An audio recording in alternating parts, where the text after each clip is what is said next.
Hello, everyone, on this one moment where I come on a day that I didn't have planned. And I'm just a few minutes early here, so I'm going to wait a little bit until some people maybe pop on, because this is the conversation I wanted to have. And I know that I wanted to have this conversation yesterday when was on, and I know I wasn't my best. So I'm Natasha Venter, a medium, intuitive personal awareness coach, and I help people through a lot of many things. And part of this thing that I do with my knowings is helping go through grief, helping go through emotions, helping go through much. And I just thought, when I woke up this morning at 1 o'clock-ish time, I just kind of had that insight that I should have talked about this yesterday instead of what I did because of it being the anniversaries. I have anniversaries at the end of June. I have anniversaries the 1st of July. I have anniversaries at the end of September here, of my parents passing and other loved ones. And, grief while we're going through this. And I noticed that as I was going on yesterday, that my energy slowly waned. It slowly went away. And as it went away, I noticed that I was going through this form of grief that was slowly coming over me. And people don't realize necessarily how grief happens, and I know this about myself because I analyze myself, I witness myself, and it's not analyzing in a way of, no, no, no, no, no, no, no, no, no, no, no, no, no. I'm not one to criticize myself. I know I could do things better. Why should I criticize myself better about doing it better? No, what I do is that I witness myself, and that's part of the analyzing is I witness myself so that I know how to get a perspective so I can help others. Well, that I was noticing that I was starting to try to yawn. I was starting to have my energy wane. I was starting to just kind of go down a little bit of a slump. Well, and as we go through those moments where we're hitting these slumps, like there's sometimes when I'm in the end of going towards the end of June, and all of a sudden I'm kind of like not getting enthused about things. I'm kind of more flat lined about life, or I just am not totally engaged with life, or and that's the thing is, no matter how intuitive I am or how many of us are intuitive, we still live life. We still navigate through life. And as we go through life, even knowing these things, it's still a human emotion to have grief and sadness and just that melancholiness. Well, that melancholiness is part of the neutrality that we kind of get into, just kind of going, well, I can either deal with it or I don't have to deal with it. What am I going to do about this? Well, I noticed that yesterday being on that my enthusiasm was pretty low. And, you know, that's the thing is I'm not criticizing myself, but in observation, I went, oh, I forgot it's the end of September. No wonder I've kind of been in a slumpishness. Now, I'm not going to say I was in a slump by any means. No, I've been happy, cheerful, actually teasing my husband quite a bit. My little fairy has been coming out. And so, just being, engaged. And as I've been going through life and things like that, that all of a sudden I just kind of went into it hit me yesterday. And I realized, oh, it's the anniversary of my mom passing. Now, get it? She passed, let's see, my kid is 24 years old. She passed 23 years ago. And so, you kind of go through after a couple years, it becomes something that happens. But I'm going to tell you, and this is what I was meant to talk. And this is what hit me at 1 o'clock this morning, 1:30 this morning when I woke up and this awareness came to me was is that no matter how many years go by, 1, 5, 10, 20, 30 years, 40 years, there's these time stamps of life that come around and they tag us at certain times of the year. And if we're observing it, a lot of times they're anniversaries of something. They're anniversaries of something that happened. And we don't always know when that's something or sometimes what that is. But yet at the same time, though, there are these times when we circle around and it could be like that what happened to me in the early spring, or I wouldn't say early spring, it was more like early summer, that something happened here on my show. At the same time, it was a kind of a stamp when some grief things happened in my life before that, at the same time of the year. And it almost was like a double whammy when something happens because of that niche in the time zone, I'm going to call it. It's like a scratch in the time zone. And then you have something that happens, it's another scratch in the time zone. And then you have something else that happens at the same time, it's another scratch in the time zone. And so you kind of go into this during that year. And I want people to know that it's okay that you do that. It doesn't matter years. Somebody tells you, oh, that happened, oh, that many years ago. You know, I don't want to say that it's okay to go into the deep down story, the deep down into the nitty-gritty story of what happened. Yet at the same time, to go into the story to say, okay, this is what happened. How did I climb out of it? How is this trying to teach me at the same time it comes around to navigate through it a little bit differently? Now, I'm going to say like last night that when I woke up at 1:30 and I just was talking to my mom saying, I love you and I'm sorry that you had to go. I miss you, all those things that, and I do the same thing at the end of June when I miss my dad and then my uncle passed away on the 1st of July, actually. Uh, see, dad died in 93, Larry died in 2000. So with that, and my mom passed away in 98.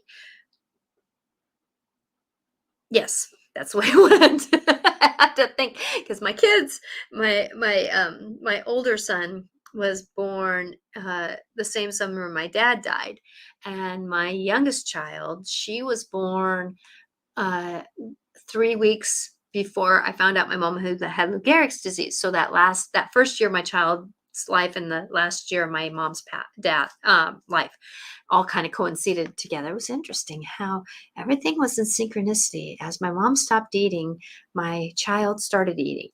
As my mom stopped moving, my child moved more. And it was kind of weird how they kind of exchanged scenarios. So with that those, but the one thing that was interesting that kind of has a different timestamp. Well, my dad has a timestamp in June that, and I'm sorry I'm talking about this personal thing here because I want people to understand that their story can be a little bit like mine, and I want people to know that you're not walking alone. So the timestamp of June, it was pretty. With my dad passing, it was very much imprinted because of the fact that my dad and I finished each other's sentences. We were two peas in a pod type of thing. And so with that there was this moment um, where I knew that life was never going to be the same without him. Now death is that part of it. And many people have these relationships where life is not going to be the same with this person who's passing. And I'm sorry that today the window being behind my head is really bothering me energetically for some reason. And I'm going to shift myself a little bit here. So I apologize for moving here in the middle of a live scenario. There we go. That that as we're working through life and going through life, that those scenarios happen. Well, there's something that happened the last week my mom living. Now, Lou Gehrig's disease is one something that is where your muscles basically stop working. And what happens is that it depends on what muscles stop working, depends on if you stop eating, stop moving, or that kind of thing. So, like, the heart is a muscle, but it doesn't affect those types of muscles. It affects like the stomach muscles that expand the lungs to take in air. So lungs aren't a muscle, but it takes your stomach muscles and the muscles in your rib cage to make the oxygen go in and out of your lungs. Well, those are the muscles that are affected. So the last week of my mom's living, if you can call it that, spirit was pretty strong in my house. Now, I was not as intuitive as outgoing with my intuitive as that I am now. I was very intuitive then, but I was so shy and quiet and so shut down in my own belief system of dyslexic and shyness that I did not know how to be a voice for the universe like I am now. That was part of my outcoming that grief pushed me out of. That spirit was pretty strong in this house. I could feel it. And my mom said, now this is a woman who you couldn't hear listening to her next to her ear because she didn't have the air to push out her vocal cords to say something that she wanted. So you had to listen close. I was in the other room and I heard her say, I am not going. You are not taking me. And the hospice nurse was with me. We were having a conversation in the other room, and we looked at each other, looked in my mom's room, and we both looked at each other again and went, huh. That last week of my mom's living / passing was pretty treacherous. Didn't sleep much, and so there's kind of an energetic stamp of a big unearthing in myself that came forth during that time. And when we go through those types of traumas or scenarios or dilemmas or whatever it is, it's amazing how those stamps on that years following during that same time, we just kind of go into a fudge, flunkle, flickle, fludgebill, I'm not too sure of, whatever the word is, because sometimes we can't put words to emotions.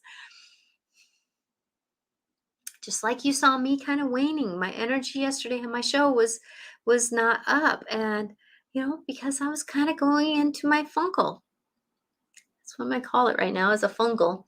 And my husband asked me, "Are you okay?" And I said, "Yeah, just anniversary of my mom passing." And he goes, "Oh, okay, okay, I get it." He's lived with me for 30 years of marriage and has walked through those scenarios with me. So he's learning that this too shall pass. Just honor it, move with it, and go. And luckily, he had some friends come over to play pool the other night, last night, and so he was outside. And usually, I go out and say hi to the guys, and I didn't last night because it was time for me to come inward, to come in and just honor where I was at, and sit there and I watch the Hallmark Channel. Yeah, because sometimes when we're going through things and we're navigating through things and being with things, that grief, when we honor grief for that moment, it actually says I've been heard, and we can move through it. And it's one of those things. Now, like, I'll light a candle after I'm done here. I didn't do it beforehand. I don't know why. But there again, kind of in my funkle, that I'm not necessarily doing things in a great timely manner or being motivated to do things, but I do like lighting candles to honor. So I didn't want to take a whole long time being live today, but I wanted to let people know that grief is something that does not go away. It doesn't go away. It gets honored, it gets moved, it gets more, we get kind of desensitized, for lack of a better word. That's new. That's a word that came to me today. Desensitized to the, the, the realization that someone is gone. We get to that point where we know that they're gone. We know that things are happening, and we get kind of that new knowing and where we're at. And as we're going through life and managing through life, that life is happening around us and for us. And we're not always available to do those things that are happening when we're in these moments.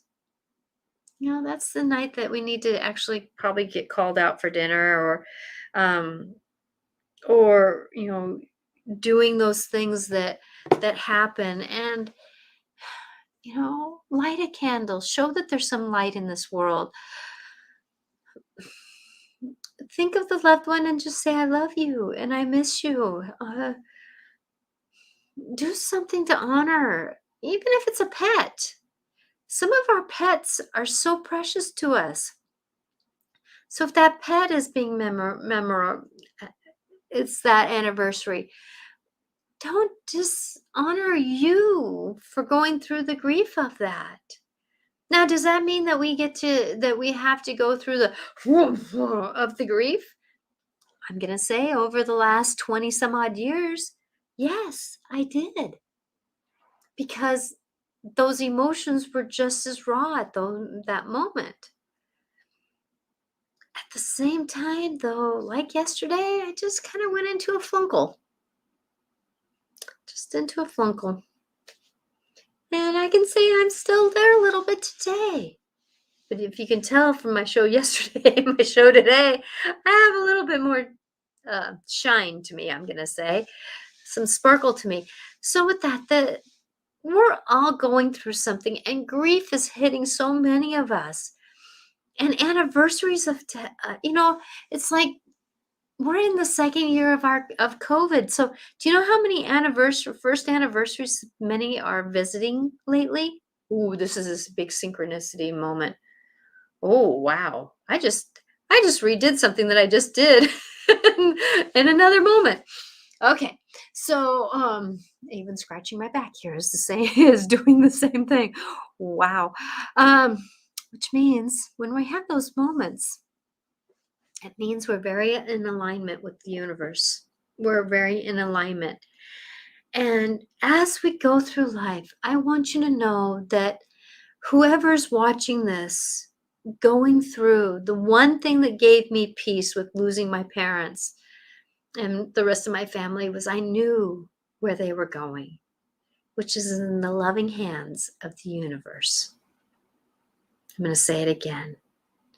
In the loving hands of the universe. And they're happy, just like I can feel my Uncle Mickey and Aunt Uni. Kathy, I hope you're watching. They were my aunt and uncle who helped raise me.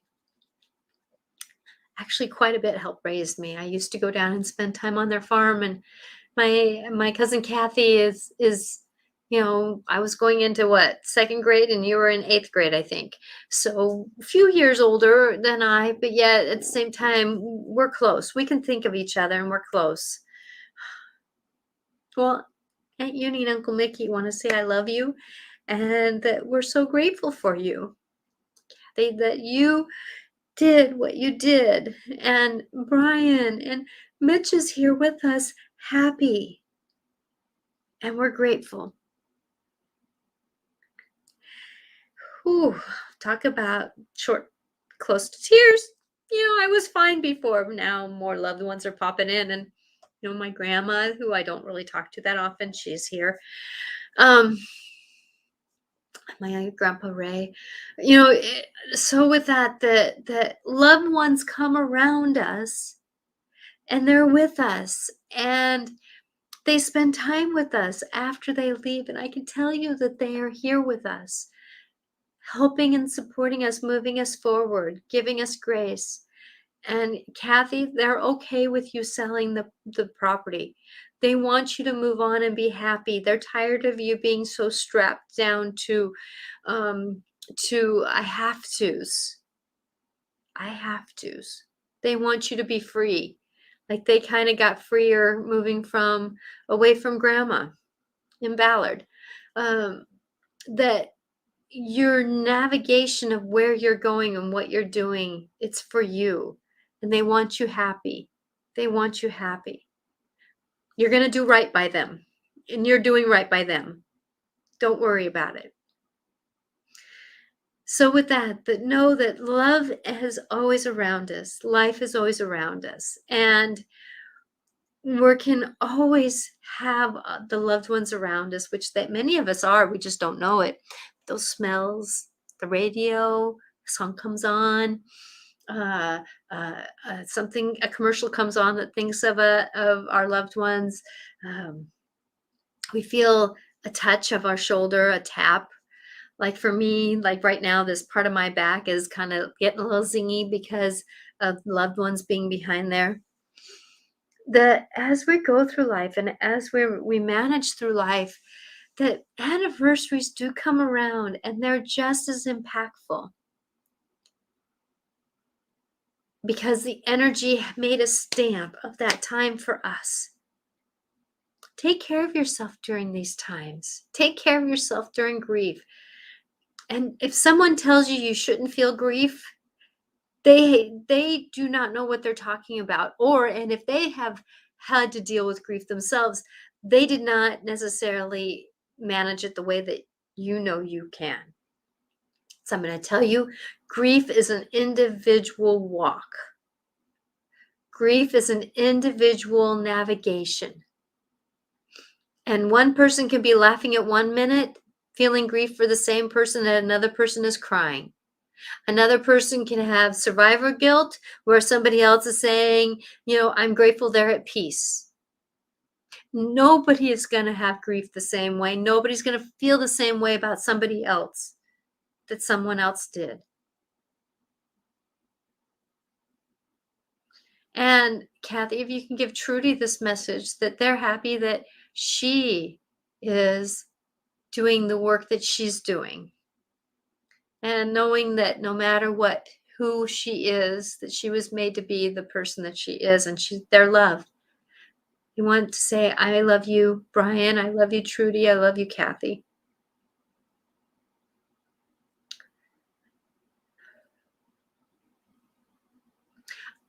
I want to send love to everyone because grief is not easy. And as we navigate through it, we're going to have these moments where we need to pull over and cry if we're in the car.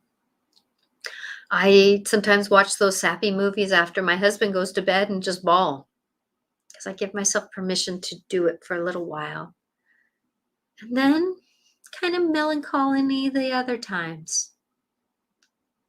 Trust that you're loved. Trust that your awareness of you is safe during these times. And if you do feel like that you're kind of melancholy about somebody, maybe they might be visiting you. So trust that. I want you to know that, yes, I might have rambled a little bit in this, yet that's kind of the way that grief is. It's a kind of a rambling and a rumbling and a doing and a not doing.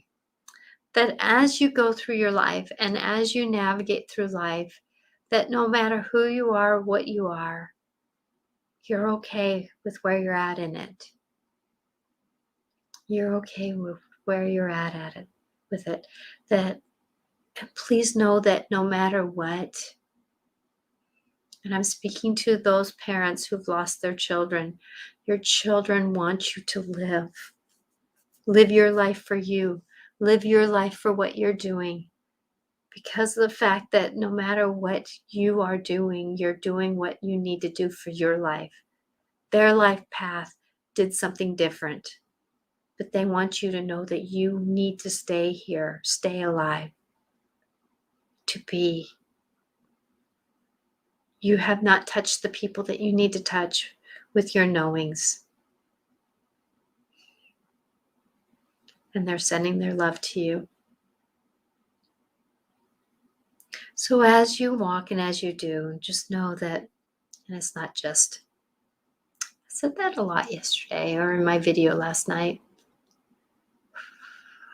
It's not a just. It's about be with where you're at. And if you're sad, you're sad. And if you're not, you're not. And I send my love to you.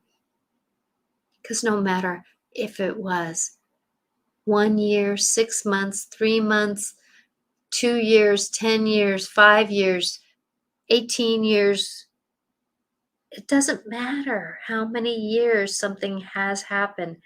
You can miss someone today just as much as you missed them the day that they passed. As I know, I do. And grief is, I send my love to you. I know I didn't finish that sentence, but I send my love to you because grief is. I'm going to pull some cards here, because I'm feeling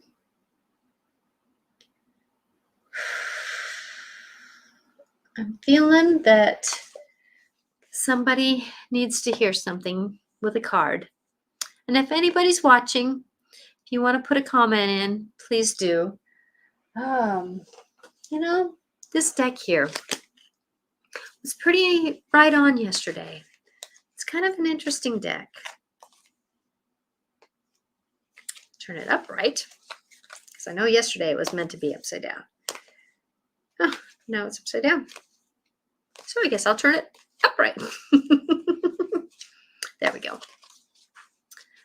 So what can the universe do to help us to walk through these moments?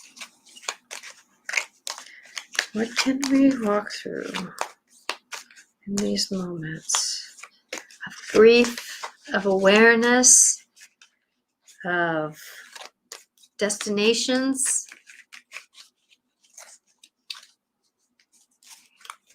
Whew. So I'm hearing, yes, those two. There's these two cards that came out.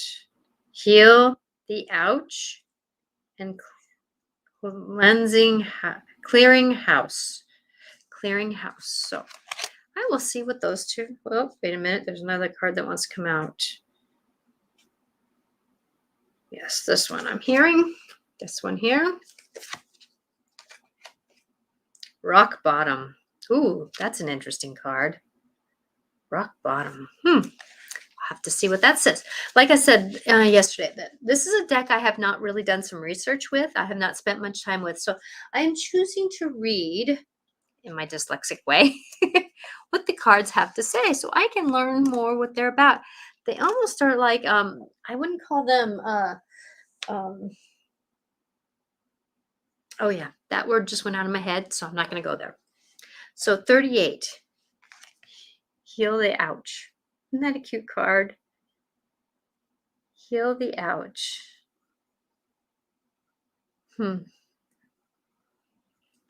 Pretty cute. 38.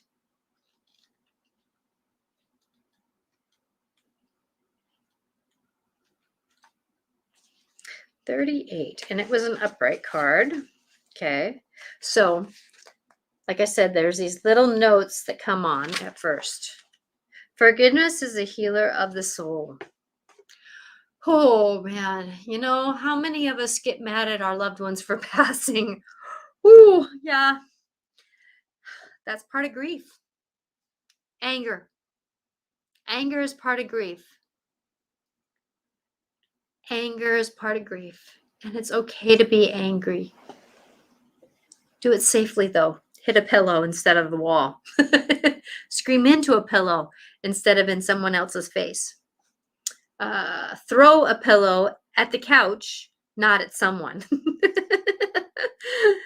Do it safely. Forgiveness is the healer of the soul. Upright. Beautiful card. Beautiful card. This is a time for great soothing of the heart, body, soul, and mind. That this card indicates that healing will be prevalent in your life now. If you feel drawn to study the healing arts, you'll be successful in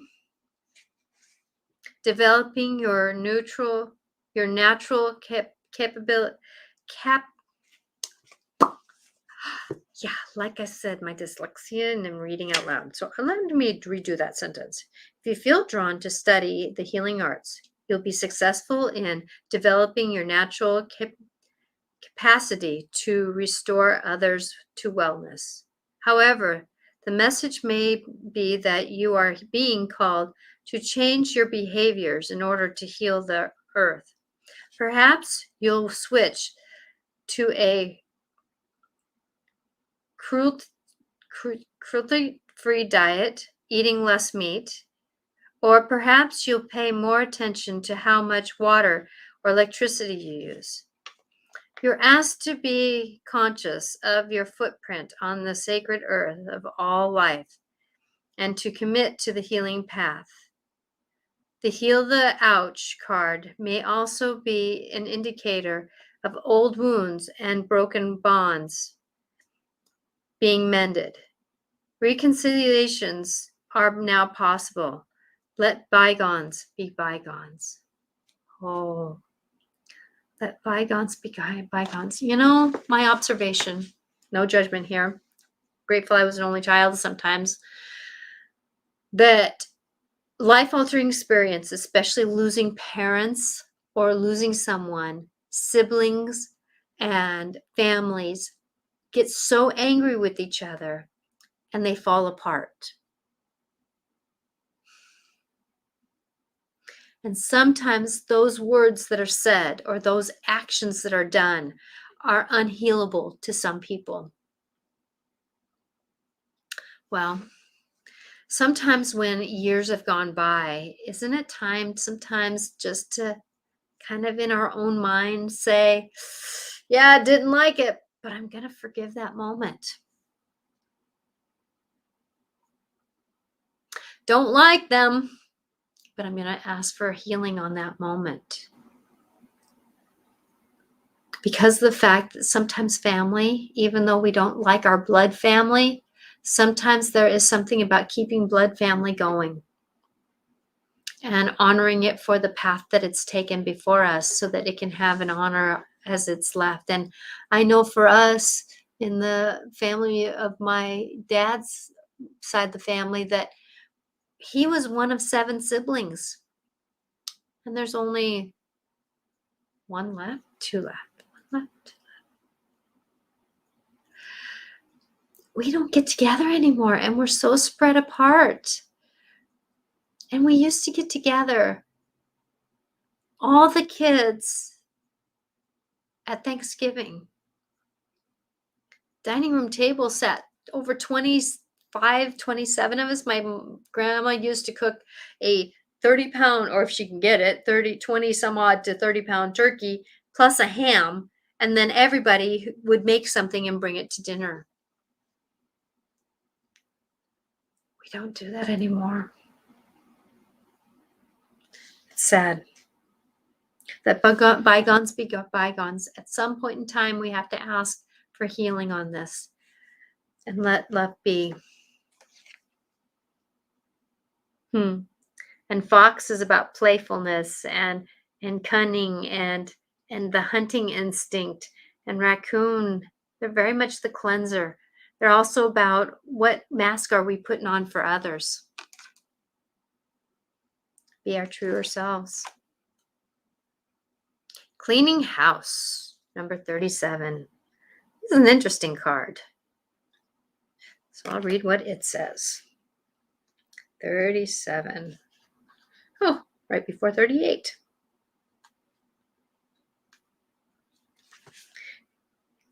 Cleaning house. It is time to clear the clutter to make way for better things.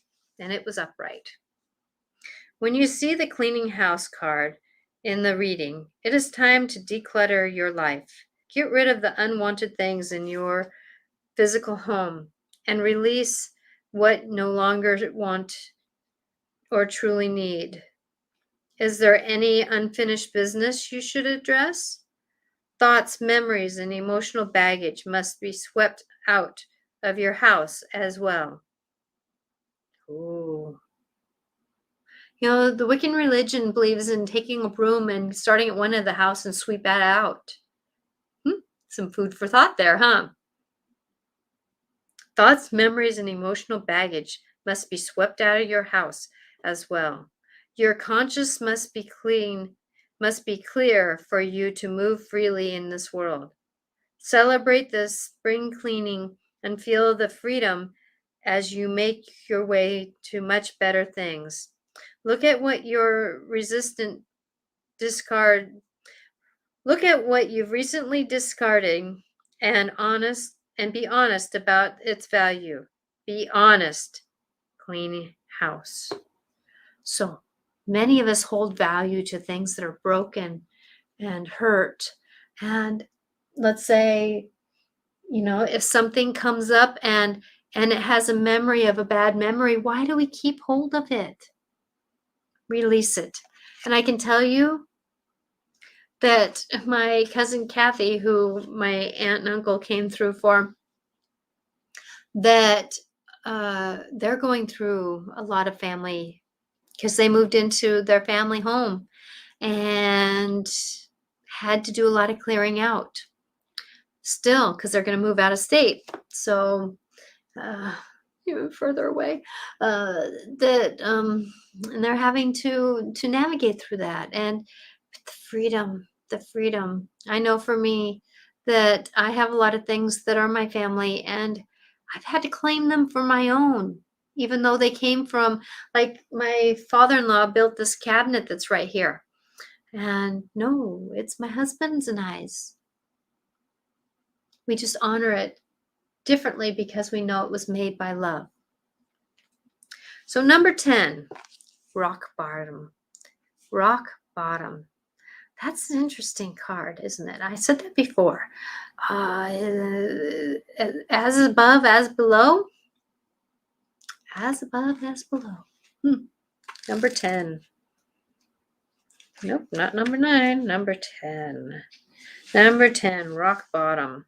Surrender and acceptance are the key to freedom. Ain't that the truth? Surrender and acceptance. That's what I did the year after my mom passed away, somewhere in there, is I did this. I accept, I trust, and I surrender. And I saw this before when I woke up, and I saw it when I was going to bed. Made the biggest difference in my life because it got me out of the victimhood of my life happening to me to going to it happening for me. And that switch helped me move forward. So as I read, rock bottom. As difficult as it may be to accept, it seems that you've reached the point where you can go no further in the same manner in which you've been doing things. Perhaps you've hit the proverbial brick wall, or experienced a deep sense of loss and don't know where to turn. Like what we've been talking about. The old way of doing things must be discarded fully in order to move onward and upward. A new direction and new strategies are called for. The only way out of this is through surrender. Accept things as they are and admit that you have no idea what to do next.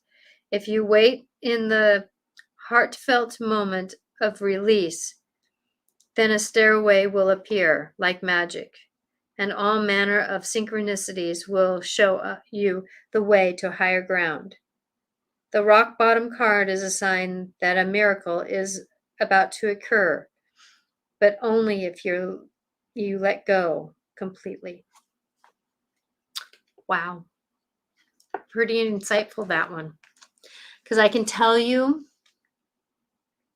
that the years after, close after my parents passed, that I went into that surrender and acceptance, that I did not like where I was at. Yet at the same time, I said that I'm here right now, not liking where I'm at. I want life different. But I'm accepting where I'm at right now because I want to move forward.